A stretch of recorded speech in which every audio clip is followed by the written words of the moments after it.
Monday at 11 on WBRE. Happy holidays from WBRE. Hazleton police make an arrest in a string of robberies that have been targeting businesses since early November. Who's being charged with the crimes? And a thief steals from a mountaintop youth basketball league, and players have been sidelined because of the lack of money. But today, their season tips off. Who gave the league a boost to get the season going? And it wasn't a bad day for the last full Saturday of shopping before the Christmas holiday. There are a few flakes in the forecast, though. WBRE 28 News at 6 starts right now. On your side, this is WBRE 28 News. A Luzerne County man is facing charges for the rash of robberies in the Hazleton area. Good evening, everyone. I'm Candace Grosclass. 21-year-old Robert Crago of Hazleton is behind bars. State police and Butler Township police say they caught Crago early this morning fleeing from the scene of an attempted robbery at the Turkey Hill on State Route 940 and 28th Street in Hazel Township. Troopers say Crago is now charged with at least 7 other robberies that have happened in the area over the past month, including a Subway, Unimart, Pantry Quick, and others. This is some surveillance video that detectives released to help identify the serial robber. Crago was ironically out on bail for 3 other past robberies. His new bail is set at $100,000. A former WBRE photojournalist has been deemed a sexually violent predator for possessing child pornography. 29-year-old Jeff Holloway of Berwick pleaded guilty to sexual abuse of children in September. Holloway was scheduled to receive his sentence on Thursday, but that was put on hold after a state board labeled him a sexually violent predator under Pennsylvania's version of Megan's Law. Police charged Holloway last December after dozens of pictures, images, and movie clips of children engaged in sexual encounters were found in his home. Police say Holloway took one of those pictures himself. A Schuylkill County fire rips through 2 vacant homes overnight. Crews were called to the 400 block of Arlington Street in Tamaqua just after 2 o'clock this morning. The blaze gutted the 2 homes, but authorities tell us there were no injuries. A fire marshal was on the scene all night to try and determine what sparked the blaze, but authorities are still investigating the cause. A little earlier in the night in Luzerne County, an explosion and fire tore through a municipal garage. That fire hit the Plymouth Township Municipal Building at around 8:15 last night. Witnesses say they heard a loud explosion and then saw flames and thick smoke shooting out of the windows. Quick work by firefighters saved the rest of that building, which also houses the township offices. A township truck was destroyed by that fire in Luzerne County, and there's no word yet on the cause. The fatal fire in Hazleton on Thursday night that left 1 man dead and more than a dozen people homeless. Now the Salvation Army is stepping in with some help. The Maple Cottages rooming house lit up the sky with flames 2 nights ago. Almost nothing was salvageable for the people who live there. But in the meantime, the Hazleton Salvation Army is offering a warm bed, hot shower, and clothes for the fire victims. 5 of the people are at the shelter now, and it could hold about 9 more. Anyone staying at the shelter will receive a Christmas dinner, and toys will be given out to their children. Stolen funds out of the Mountaintop Basketball League almost brought the season to a halt before it even started. But thanks to the generosity of several people, the league tips off this weekend. WBRE 28 News reporter Brandy Meng has the story. It's been a mountaintop tradition for years, young girls and boys enjoying a friendly game on the court each weekend. But this recreational basketball league almost didn't happen this year.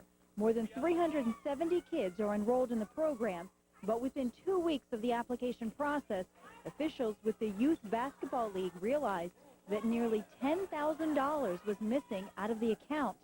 And with no money, there seemed to be no way to pay the bills. Used to the gyms both for practice and for the games. They also get a jersey.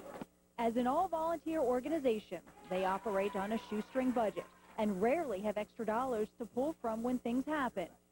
The season opener was actually delayed a few weeks because of the financial problems.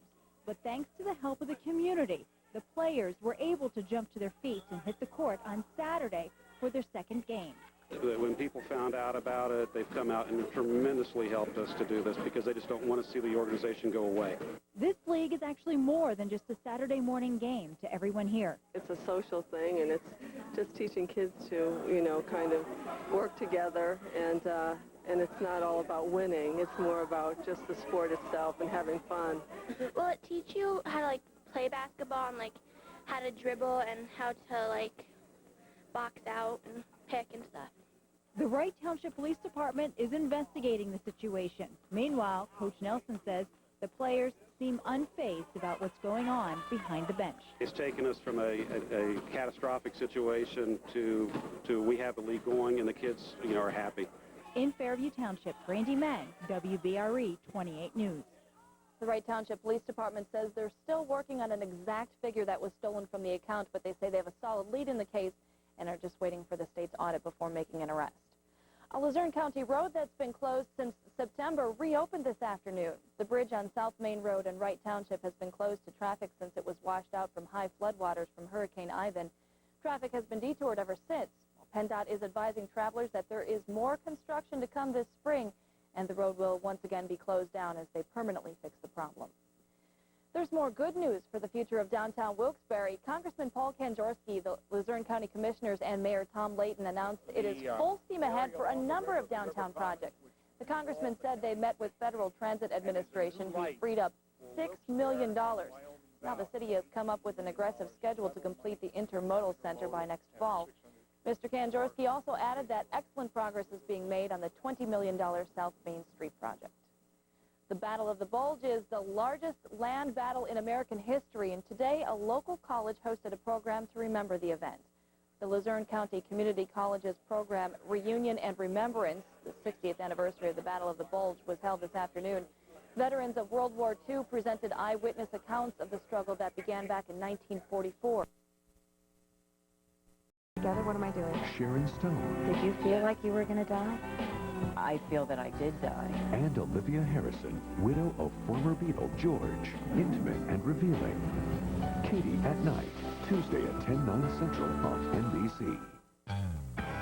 Later on The Tonight Show, Jay brings in a new week with Naomi Watts. If you don't watch, something might happen in 7 days. And you gotta have faith. Tim McGraw does, and headlines too. Your local news is next. From WBRE, this is 28 News on your side.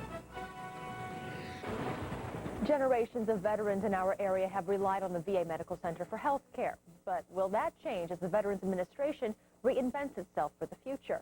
Good evening. I'm Charlotte Deleste. And I'm Keith Martin. The VA has begun a study called CARES to evaluate ways it can realign its facilities to enhance services to veterans in the future. Investigator Kathy Baczynski learned what it could mean to our medical center and our veterans at a briefing tonight.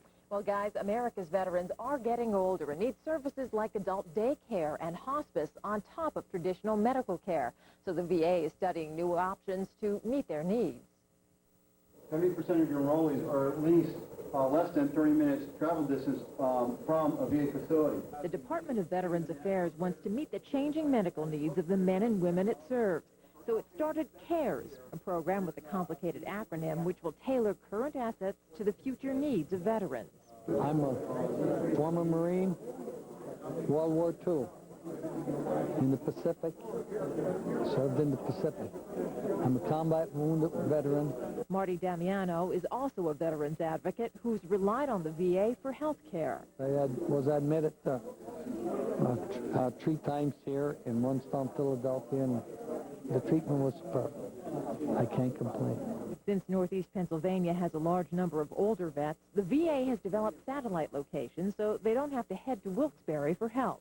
Because we recognize that access and distance and travel time and ability for our veterans to get to primary care sites especially is a demand and a challenge, and so we're trying to meet that demand and need. But based on early CARES projections, that outreach won't diminish services that the Veterans Administration Medical Center currently provides.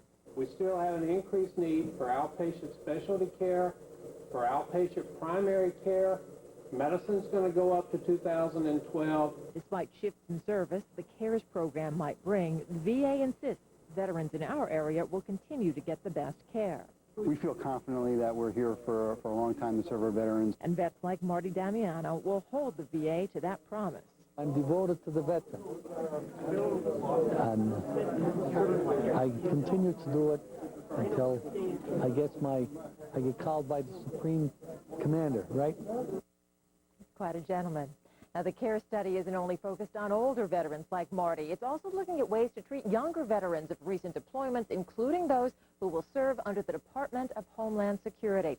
And the Secretary of Veterans Affairs will make his decision on the CARES outcome late next year. And having a new generation of veterans really changes the whole equation and extends it much farther into the future. It certainly does, and that's why they developed this CARES strategy. All right, Kathy. Well, there is plenty of information on the CARES study on the Department of Veterans Affairs website. And 28 News has set up a link to that site, and you can find it on our site at WBRE.com. Pennsylvania U.S. Senator Arlen Specter was trying to calm the fears of those who work at the Tobyhanna Army Depot today. The 3,500 employees are concerned about the Army's so-called third-wave proposal to privatize 200,000 jobs not related to the core of the national defense. The senator said he and other senators will ask the Secretary of the Army to reevaluate that decision and to save the job. Involved in one war on terrorism, we may be involved